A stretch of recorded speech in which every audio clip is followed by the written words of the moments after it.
get the screen? Okay. It's so great to be here. I'm very excited to see and meet many of my fellow marketers. And what a time it is actually to be in marketing. In a raise of hands here in the audience, how many of you had your budget cut this year already? Ooh, quite a few of you. All right, so it's fair to say that over the last few years, we have been through so much change. And I think we all know by now that it's probably not slowing down. Hey, but as marketers, we're creative. We're resilient folks. And I actually personally believe that 2023, it's the best year to be a marketer. It's our time to be the hero. My name is Baruch Toledano, and I lead Similarweb marketing solution. Throughout my career, I built products for marketers and e-commerce professionals. And at Similarweb, my mission is fairly simple. Create marketing tools with the best data for people like you to succeed in your business. In fact, we are launching today our newest version of our platform, and you will get a sneak peek into it later on in the session ahead of anybody else. But before I'd like to walk you through some of the marketing landscape in 2023 and share with you some success stories of companies that were facing really hard challenges and they came out ahead of anybody else. So I mentioned before, it's our time as marketer to be in the spotlight. It's our time to be the hero. Hey, but how do you get to be that hero? Well, I'm sure many of you are familiar as marketer with a concept called the hero journey. It starts like this. We have a hero who's generally happy with the status quo. And then he's living in a world that is sort of known to them. But as this is a journey, the status quo is probably not maintained for too long. And then a significant change or a set of changes are coming along and throwing our hero off their course. This plunges the hero into a world that is probably unknown, where they actually may be in shock or in denial at first. This new unknown is full of challenges and enemies and difficulties that they have to face. Now, to get out of this unknown world, our hero needs to better understand that world, probably develop some kind of a superpower, or enlist the help of a sidekick to find that opportunity to get back into the known world. Once they find this opportunity, they're taking advantage of it with their superpower and the new increased knowledge, and they come back into the known world stronger than ever before. So why now is the time right for heroics? Well, actually, it's proven over history that during times of recession, companies that invested in marketing have actually come out stronger. This theory actually came from Harvard Business Review that did it about 100 years ago and repeated again in the 80s. And what they found out that during recession, companies that actually have upped their marketing and ad spend resulted actually in a better performance than those that actually cut it. And it happens during the recession and post-recession. And in fact, CEOs actually recognize that. In a study done by McKinsey, 83% of global CEOs, they look at marketing to be that major driver growth of the company's agenda. Hey, but here's the rub. On those same CEOs, only 23% of them believe that marketing is actually delivering on this major growth driver. So why is that? Well, in 2023, we're really up against it. In this hero journey, most of us have actually plunged into this unknown world. And it's facing us from all directions, even internally. I'm sure many of you are familiar with the marketing guru, Neil Patel, who was actually speaking at this conference. He wrote about 10 years ago why marketing organizations sometimes lack the trust of the wider business organization. So the first thing he came out is actually this commercial disconnect. It's not enough to think that the CEO do not understand marketing. It may well be, but it is on our job to bridge that gap. The second thing that he brings up is those distractions and hyperbole.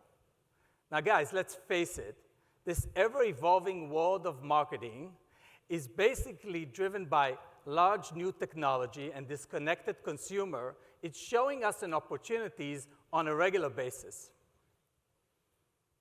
And so all these opportunities almost creates a paradox of choice.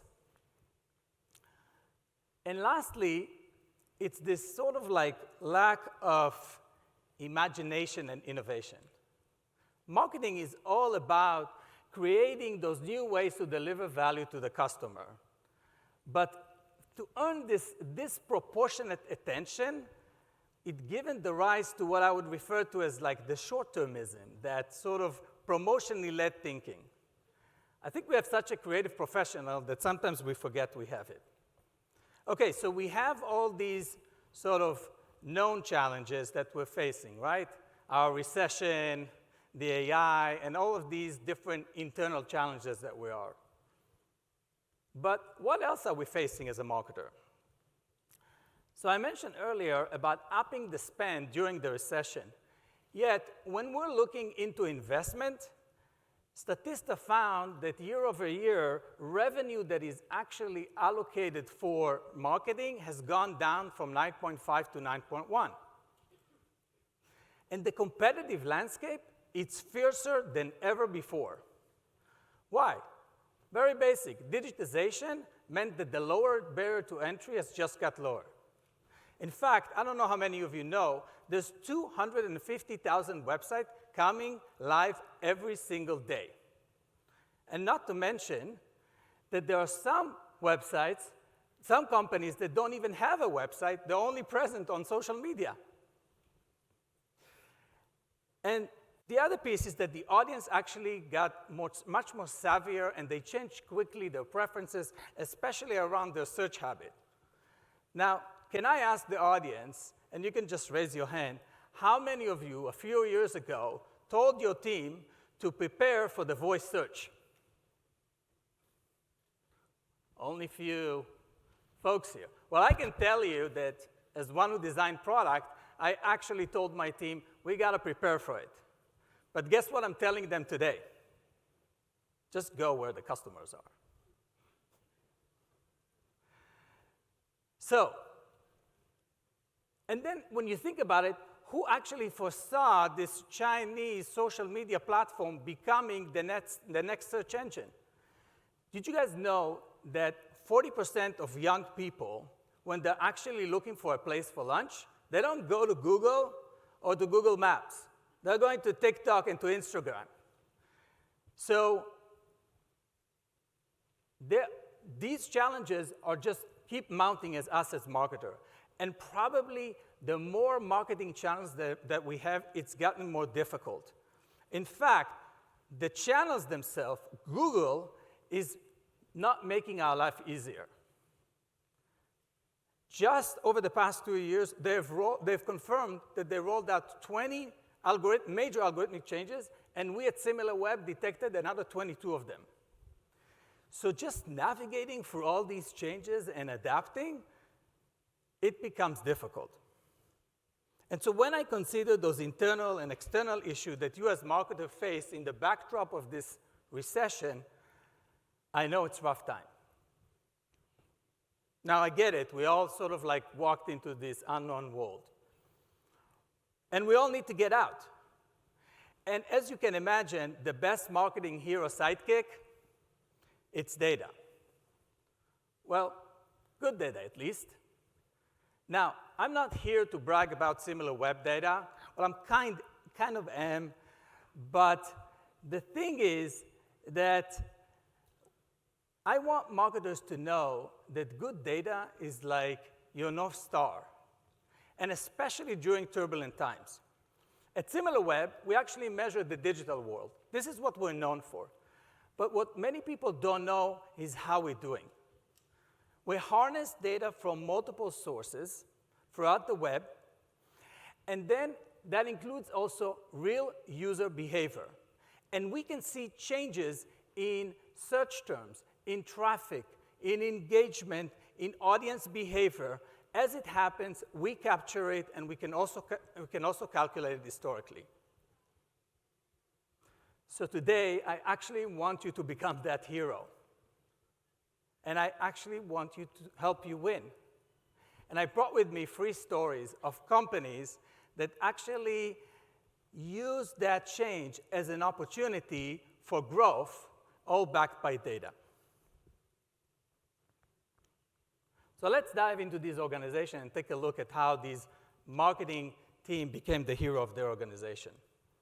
So first up is actually Zapier.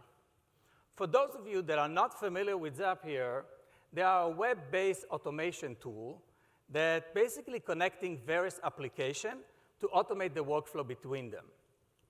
In a lame term, for example, let's say you get an email with a particular keyword. You want it to open a task in your task application. They automate this flow. Now, what kind of a hero are they? They're your classical hero. They might not seem like ordinary at first, but as a story progresses with our hero, they reveal themselves actually as extraordinary. And we're going to see how. So the first thing I want you to look into is an overview of their traffic of their site. You must be gravitating towards the right when they're growing in 2023. But I'd like you guys to focus actually into 2022, where the traffic is actually kind of flattening.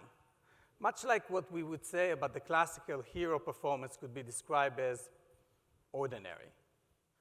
And so while they're actually fighting in maintaining this market share that they have, the demand actually was growing. And new players started to enter the market, and they started to take chunks from their market share. This is one of their competitors, and you can see how they're actually grabbing the market share in 2022. So it was time for Zapier actually to find their superpower and to drive that growth. So first up, what they did is that they upped their paid search. They actually upped it quite a bit in 2023. When you're facing these new and emerging competition, this is a classic newbie strategy. They walk in, they bid aggressively on these established brand terms. And so for Zapier, a lot of their growth did come from that, them successfully bidding on these keywords that are related to their brand. So Zapier, Zapier API, Zapier pricing, Zapier integration. But actually, what's so inspiring about what they were doing is how this team is actually working together. Here, what you see is you're seeing actually the email engagement going up in tandem together with the paid search. They successfully targeted the right customer, and then they brought them in and engaged with them with their CRM throughout their funnel. But the real story of success of Zapier, it's organic search. Zapier organic success is actually a mix of a long-term strategy and efforts that is coming to but also they were jumping on changes to take care of them with their advantage. So through Similarweb, I can actually show you some of the most successful pages. So here, I'm actually starting at the blog, and what you can see here, that they found the content type that worked best for them. It's those best kind of tools that they have. Now, these pages are ranking exceptionally well, and they're collecting good quality of high-intent traffic to the site. So I'm going to dive even deeper, and I'm going to take one of their blog posts, this best screen recording software, and it actually ranks for 3,000 keywords. So what are they doing? They're focusing on quality. As some of you may be familiar with the Google framework called EAT, expertise, authority, and trust. And they're applying a lot of research. Take this image, actually, guys. They include the screen recording article as an example. Now, rather than just like taking these logos of these other companies that integrate with them into their best list, they're actually using specific screen grabs on specific settings. Now, this may seem to you like something very small, but images have become even more important as Google updated their framework and brought in experience. It's their other E. Having an image of a recorder with specific setting and talking about each configuration and its value, it actually screams experience. It brings them an expertise. They create the authority behind the topic, and along the way, they build the trust with their audience. But guess what? These guys don't stop it. I said earlier that Zapier's success is a combination of both a long-term and a short-term one. This same blog post you're just watching is 4 years old, and they keep updating it to truly make it the best. Now, where Zapier content and SEO marketing team really shines? So they know that this blog post format is actually working for them. And so what they did is they actually replicated it and started apply it against trending and emerging terms. So what they do is they get in early, they own the topic, and in fact, right now, the biggest traffic pages that they're driving into the site are all related to AI. So remember, I was talking before about them bidding on paid search. In fact, these pages are so meaningful to them, so Zapier now is bidding on paid search on keywords like GPT-3, best art IO. To me, Zapier is an example of a marketing team that is full of heroes that are just working in harmony. They're sharing those insights between the different teams. They are protecting the brand that they work so hard in actually winning.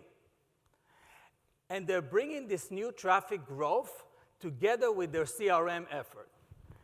They've come out of this period, as you can see, much stronger. So what's my key takeaway?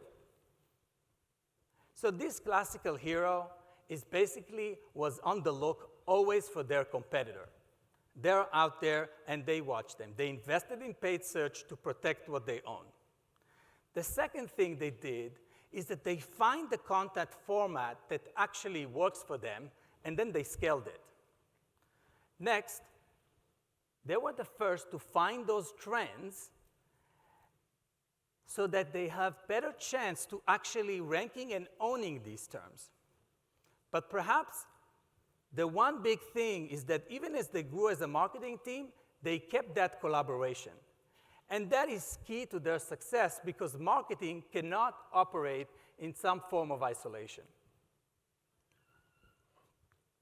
Okay, so the next story you may not expect from me is what I call the battle of the ugly shoes. Crocs versus Birkenstock. Now, before you ask me, no, I don't own any of them. And no, I'm not getting any commission on selling you any of these shoes. But there are some really powerful marketing lessons that come from here. As you may have known, these brands have actually been maligned by the public, but they're stuck to their gun. They are authentic. And that is something that sometimes I feel is missing in our modern marketing. So what kind of a hero are there? So Birkenstock is your everyday hero. They don't have some kind of a superhuman power. They're able to overcome their obstacles, but they're really methodical and they have the determination. Crocs, on the other hand, are these anti-hero, the one that the audience loves to hate. So I'm going to start actually with the anti-hero Crocs. And I'm using anti-hero with a pinch of salt because my daughter has so many pairs of Crocs that it's crazy. So as a brand, actually, if you go back, they were very much mocked when they first entered in the early 2000s. In fact, they had more haters than fans. But they were popular among one group, medical professional. And so the pandemic clearly changed everything for them, and Crocs went from something that is medical purpose to an everyday shoe. And in 2021, they've reached the all-time high in their traffic. But what was their growth tactics? So what Crocs does very well is leveraging partnership and what I would refer to as brand crossovers. This is the marketing tactic that is growing in influence every year. And they've been doing actually this tongue-in-cheek type of partnership since 2018, but with some kind of a mixed success. In fact, what I'm showing you here today is how these collaborations are dominating in the terms in the search volume. So you can see here the search volume in the months of just June and July. And clearly, the biggest impact that they had was on social. The collaboration they made with Balenciaga, the Lightning McQueen, the Taco Bell, they're all responsible for all the different spikes that you guys are seeing here. And yes, the designer Crocs are just as ugly, in my opinion. So the marketing lessons that I want you guys to take here is that it's not about just making crazy product. It's about actually partnering with the right people and engage with the relevant audience, but then staying true to yourself with your product. And perhaps the most powerful partnership they had, Crocs with Paris Hilton, and she's actually kind of an anti-hero on her own, and the art collective, the MSCHF. This the crossover on its own resulted in a Croc boot that, I don't know if you know, it cost over $450. And it went viral, especially when Paris is taking a video trying to take off her boot. Now, we know, folks, all publicity is good publicity. So the lesson I want you to take from here is that the power of influencer, especially among the younger Gen Z generation, is increasing, and their spending power is increasing. So it's a great channel to connect with them. But before I forget, I had one more hero, our classical hero, Birkenstock.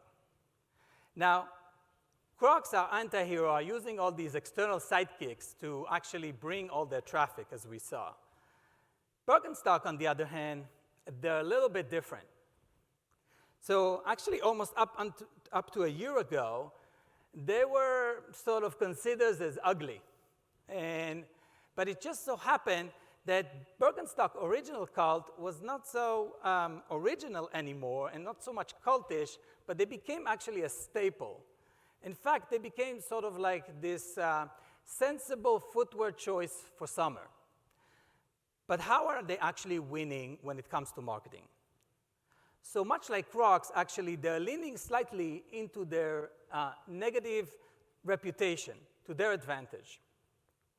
Now, I know sensible is not sexy, but actually sensible is selling. And so while they are not coming out with influencers, with different taco shops and such, they actually had one of their own, which is together with the Barbie film. And for those of you who haven't seen it, actually, there is a seminal moment in the film where Barbie is actually exchanging her heels to a sensible footwear of clearly Birkenstock. And look at the traffic, social traffic, how it rose. But aside from the partnership, actually the growth is slow and steady. It is based on Birkenstock actually owning those non-branded terms over time and related it back into their offering. Such as like, flat feet. It doesn't sound so glamorous, but it's actually great. It's very impactful for anyone who's actually looking and searching for not a particular shoe, but they're kind of like on the fence. They want to try to look at what things are out there. Now, ranking for these terms and help them to grow their authority in that space, and it's vital for their long-term success. So I get it. You may not be working with the biggest influencers, and you're not probably going to be featured in the next movie of the year, but there are actually some good lessons here. In fact, lessons in the B2B. The power of partnership, even in B2B, is very powerful. If you're collaborating with thought leaders, with niche influencer, and even sometimes with a very good affiliate website, you're going to drive traffic. I can give you an example here for us at Similarweb. When we actually partner with this thought leadership, many times actually they are customers, they are coming with us on websites and blog and podcasts, but the engagement that they bring with them goes through the roof. And why? Well, for one, it's actually easy marketing. It's not that complicated. And second, they bring their audience with them. So, who are the heroes in this story?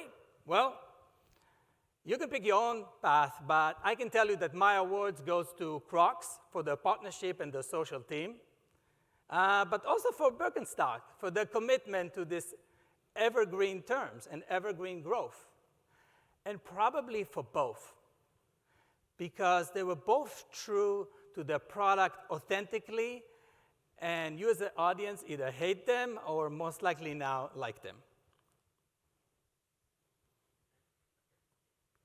Okay, my last story is actually about a small company, a B2B, that has been very mighty, and I think probably many of you can relate to.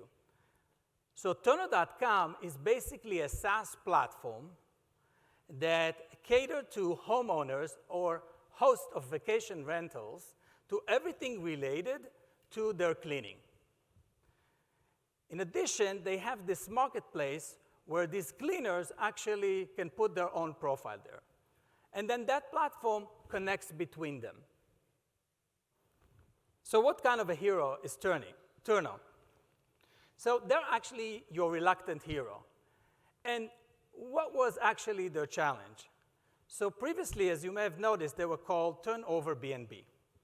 And for various reasons, the brand needed to change its name and get rid of the over B&B part, leading to some form of rebrand.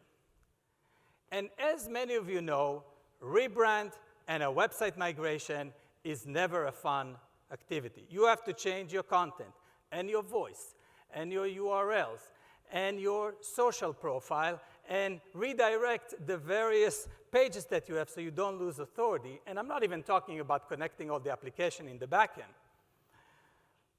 Now, I know as a marketer, one of our main KPIs that we're looking into is traffic. And traffic during migration, well, you know, it's volatile to say at least. Let's take a closer look into the migration. Here, on the orange one, you can actually see Turnover B&B, and in the blue one, Turner.com. And they went through the migration around February or March this year. Their average weekly visitor of Turnover B&B was around 80,000 weekly visitors, give or take. And for Turner.com is at 64,000, give or take, weekly visitor. Now, I know this sounds like a pretty sad story, right? But it's not over. So in preparation to that migration, and actually even post-migration, that team has expanded their offering beyond just focusing on the B&B, but really started to think about their content approach in a strategy that meets the demand of their core audience, which are these hosts. Some of the best pages that they've developed during this time are actually aimed at helping those hosts. So you might be asking, well, why? Well, actually, it turns out that these hosts are newbies into this owning a home and becoming actually a host. So they're seeking a lot of educational material. My favorite example actually is that they had this great ultimate guide, and what they did is they broke it down to various chapters that are standing as in their own content that becomes this comprehensive article about different subjects for these hosts. Now, this is a great template for many of our marketers to actually take notes on. Because in B2B, You're going to connect with many decision makers, and they need a lot of educational content before actually they're making any purchase decision.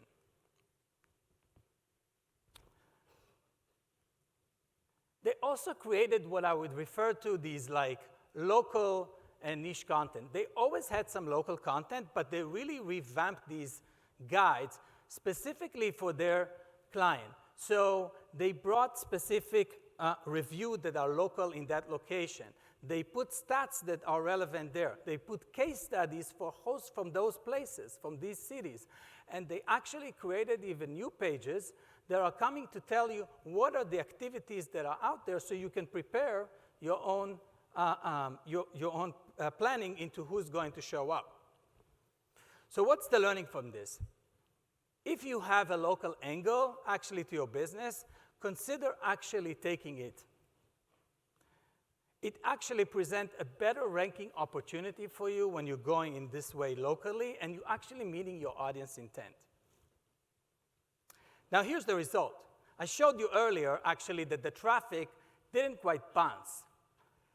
But something else has improved, engagement. And actually, that marketer is a true measure of success. You see on the other side of the slide the type of metrics that came up. Visit duration came up, number of pages are up, and the bounce rate is actually down. And so these are actually very difficult, hard metrics to influence. Through their better positioning and actually bringing that helpful content, they were actually able to engage and create content that works for their audience. So, what I want you to take from here today is actually sometimes recovery takes time. And content is king. But traffic is an important measure, but it's not the only measure. Engagement is as important as well. Embrace that company change. They have embraced it and took it further. But probably more important, they took the leap forward to lead the vision of the company to a whole new place. And I find it actually to be inspiring because that's the role for us as marketers to help our companies to come along. So I hope these stories providing you with some inspiration and some ideas to harness that change that may happen in companies to drive more growth and come back to it stronger.